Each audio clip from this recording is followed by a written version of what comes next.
Сәлеметсіздер ме достар? Егерде күн ыстықтан бетіңіздің терісі қарайып кеткен болса, осы қарапайым жақсы әсер ететін масканы жасап көруге кеңес беремін. Менімен бірге болыңыздар.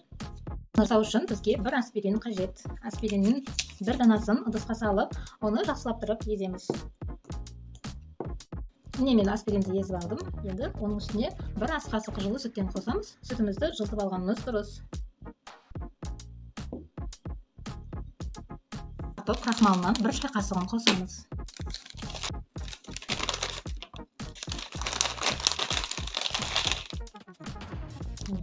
Жақсылап тұрып біркелкі болғанша араластырамыз. Масканы күнара жасаймыз, және де жасау курсы 1 ай. Бұл масканы құрғақ және майлы теріге қолдана беруге болады. Егерде кожаңыз құрғақ болатын болса, маскадан кейін күнделікті қолданып жүрген креміңізді жағасыз. Егерде сізде аспиринге аллергия болатын болса, онда масканы қолданбаған жөн. Бірақ масканы қолданар алдында мына білекке кішкене ғана жағып 10 минут ұстап тұрасыз.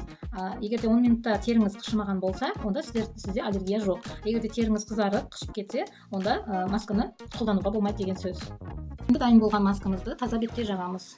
Ватный дискпен жаға берсеңіздер болады, бірақ мен күнделікті кәдімгі мақтамен жағатын боламын. Масканың бетке өте пайдасы жақсы. Аспирин қосылған маскалар көбіне беттегі безеулерді жақсы кетіреді. Қара нүктелерді де кетіреді.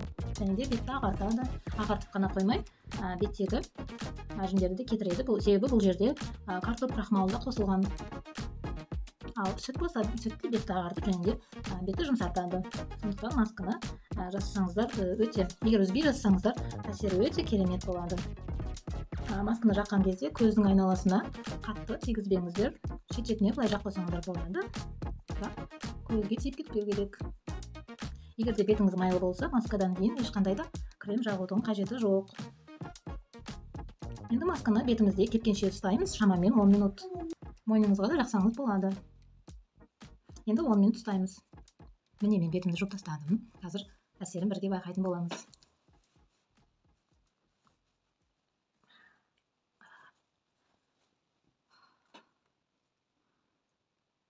Керемет әсер, достар.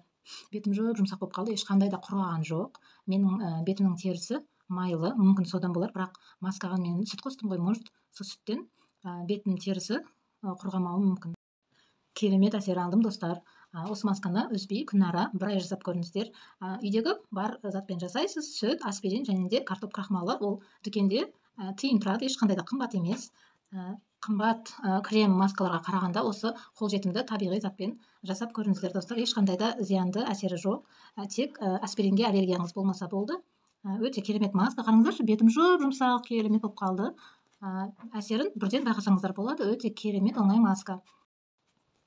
Достар, сіздерге маска ұнаса, видеоға лайк басып, менің каналыма тіркеліп кетіңіз. Алдағы уақыттарда сіздерге дәл осындай оңай жасалатын қарапайым маскалармен бөлісіп отырамын. Сіздерге пайдалы болды деген ойдамын.